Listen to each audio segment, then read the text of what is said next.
Merci beaucoup. Merci aux deux académies pour cette invitation, pour avoir considéré ce programme VIH. L'intention est de présenter le modèle de soins pour le VIH dans le district fédéral et les objectifs sont de voir les preuves sur les médicaments rétroviraux et leur application. Décrire quelques caractéristiques de la population spécifique dans la ville de Mexico et identifier les principaux défis du système de santé pour obtenir les plus grands bénéfices dans le premier niveau de soins. Comme je l'ai dit, ici, j'ai la liste de quelques publications récentes sur les nouvelles preuves dans la prévention du VIH. Et la plus importante est une publication de 2011 de Cohen de Colombie, où essentiellement, je dirais que c'est le troisième moment scientifique du VIH après la découverte du virus. La trithérapie antirétrovirale est des plus importantes et nous voyons ici quelque chose qui n'avait pas été documenté, c'est que les personnes qui reçoivent le traitement et ont un contrôle réduisent jusqu'à 96% l'infection. Donc pour les personnes qui n'ont pas de VIH et qui sont exposées, les positifs sont sous contrôle. Un autre article est un modèle mathématique qui établit que si à toutes les personnes du monde on faisait le test obligatoire, dans 50 ans on aurait 1% de prévalence de VIH maximum, c'est-à-dire qu'on pourrait réduire énormément le pourcentage. Nous savons que les tests obligatoires ne fonctionnent pas, mais maintenant, je vais vous montrer la réduction de ce qu'on appelle la charge virale communautaire et la moyenne de charge virale dans une communauté à partir de l'augmentation de la couverture des médicaments antirétroviraux dans la ville de San Francisco. Et un article qui est très important pour l'Amérique latine. Ce sont 7 pays de l'Amérique latine qui montre dans cet article que la moitié des personnes qui meurent de sida dans notre contexte, c'est parce qu'ils n'ont pas été détectés, et l'autre moitié, c'est parce qu'ils ont été détectés, mais ils n'ont pas suivi le traitement antirétroviral. Récemment, l'année dernière, on a établi l'efficacité de l'utilisation d'une bille antirétrovirale chez les hommes homosexuels avec 100% d'efficacité en utilisant les antirétroviraux chez les personnes négatives à haut risque. La viabilité n'est pas encore prouvée. Le potentiel d'adhérence, mais l'efficacité est démontrée à 100%. À partir de là, on va récapituler en disant que nous savons aujourd'hui que le facteur le plus important pour la transmission du VIH est la charge virale de la personne positive. Les antirétroviraux réduisent justement la charge virale à ce qu'on connaît comme les indétectables. Les études maternelles-infantiles ont montré ce concept depuis 10 ans et récemment les études chez les couples où il y a un positif et un négatif confirment que l'incorporation précoce du traitement des personnes positives VIH réduisent le pourcentage. Cette diapo essaie de montrer l'histoire naturelle de la charge virale. La première courbe, ce que vous voyez, c'est ce qu'il y a, c'est le temps d'infection et la charge virale. La charge virale, quand elle est plus élevée, c'est quand l'infection est aiguë, c'est-à-dire au cours des premiers mois d'infection. C'est quand il y a le plus de réplication virale, c'est quand il y a le plus d'effectivité. Après, il y a une stabilisation et ça recommence à monter quand le syndrome apparaît. et c'est difficilement aussi haut que quand c'est l'affection aiguë. La moitié des infections dans le monde se produisent justement au moment où les personnes ont l'affection aiguë et le potentiel le plus élevé d'infecter les autres. Qu'est-ce qui se passe au Mexique? Nous avons, comme en Europe, en Asie, dans le reste du continent américain, une épidémie chez certaines populations et un pourcentage élevé qui utilise les antirétroviraux à une étape avancée. Et la moitié commence 6 mois après avoir été diagnostiquée en général. Et nous savons aussi qu'au Mexique, une fois que les personnes sont soignées, le rendement des services de soins dans les institutions de la sécurité sociale ou d'institutions publiques est bonne.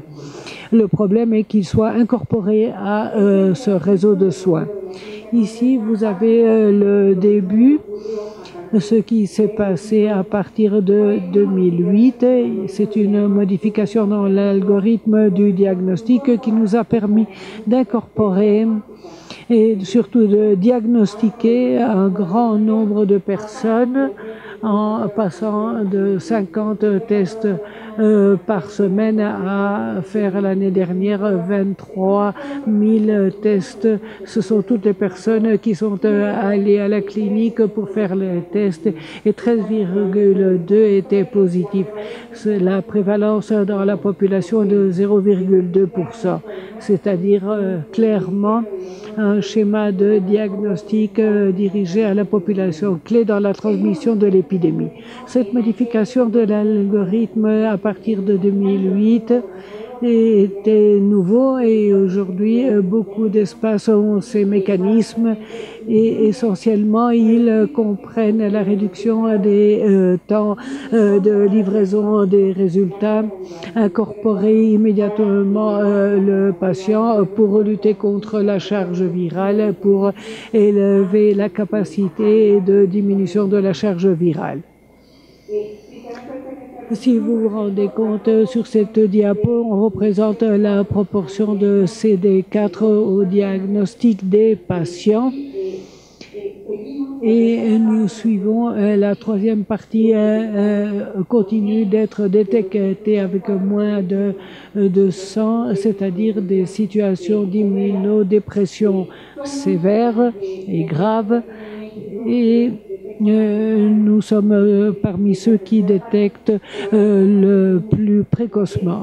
Nous sommes le tiers. Cela représente beaucoup de patients qui ont besoin de beaucoup plus de dépenses et de réponses très compliquées de la part des services de santé publique pour récupérer leur santé et leur système immunologique et les complications et lutter contre les complications. Selon les caractéristiques des épidémies dans la ville, la première que je vous présente est la différence entre hommes et femmes. C'est une épidémie, on parle de 2 épidémies en réalité. La caractéristique est une enquête réalisée dans la clinique Condesa et si vous vous rendez compte, vous verrez le degré de marginalisation sociale des femmes qui est totalement différent par rapport aux hommes. Dans le cas des hommes, nous avons un niveau éducatif supérieur à la moyenne, un niveau de revenu moyen, donc c'est une classe moyenne haute. Donc avec de bons niveaux scolaires. Dans le cas des femmes, nous avons le niveau secondaire ou moins de bas niveau de revenus. Elles sont mères de famille, 11,7 parlent des langues autochtones. Elles se trouvent parmi les communautés les plus marginalisées du pays. Et chez les hommes, il y a des facteurs de risque et chez les femmes, ce sont des facteurs de vulnérabilité.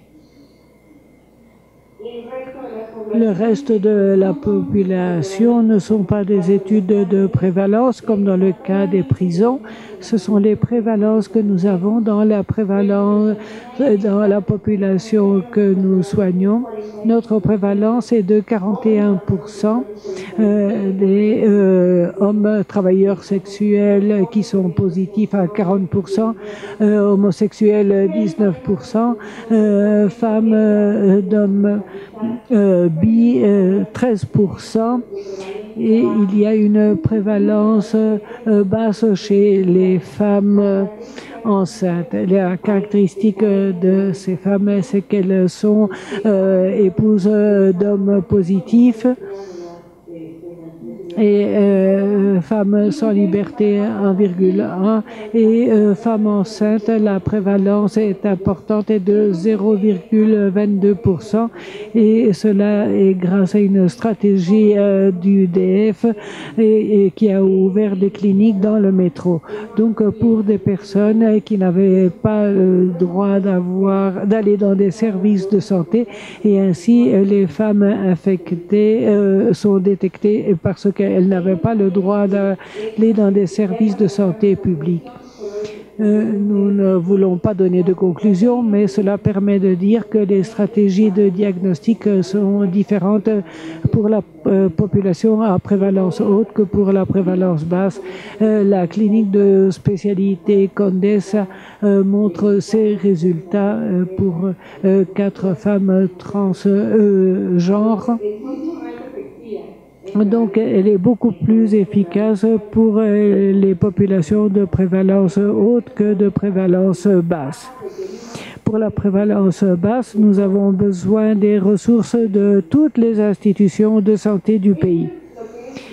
Voilà ce que nous appelons la cascade dans le domaine du sida, qui commence avec un nombre de résultats positifs de 1995, 254 qui avaient déjà suivi un traitement, de 1741 nouvelles détections.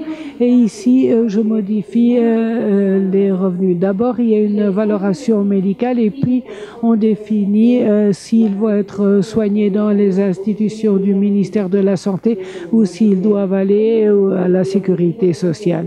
Cela afin d'incorporer le plus grand nombre de patients que nous puissions incorporer. Même ainsi, avec une série de programmes pour réduire la perte de patients, nous continuons de perdre environ 15,7% des patients que nous détectons positifs dans la clinique. Au début, nous perdions 50%, maintenant 15%, donc nous avons fait des progrès.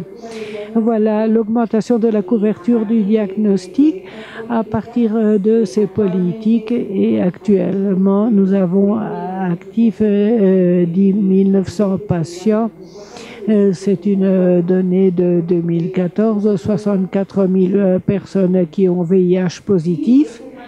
Et dans cela, nous avons la présence de la charge virale et la pression est en dessous de 200 copies,7, c'est-à-dire chez des patients qui ont plus de 6 mois de traitement. Le standard de soins est très élevé et nous avons augmenté l'incorporation de patients.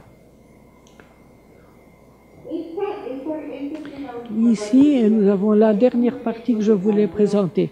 C'est un projet qui part d'une question faite par le docteur Scott qui a visité la clinique. Pourquoi nous ne détectons pas les aigus? Cette question a mené à ce projet, et qui est un projet de soins et qui va être un projet de recherche, et c'est la promesse de collaboration avec l'Institut Pasteur, le diagnostic de patients en infection aiguë.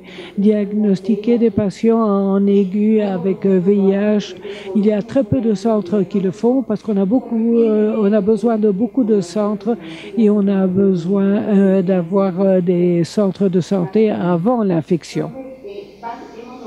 Et nous sommes arrivés essentiellement à détecter des patients en infection aiguë en phase 2, 5, non, 2, 3, phase 1, parce qu'il y a la charge virale qui est un test très cher.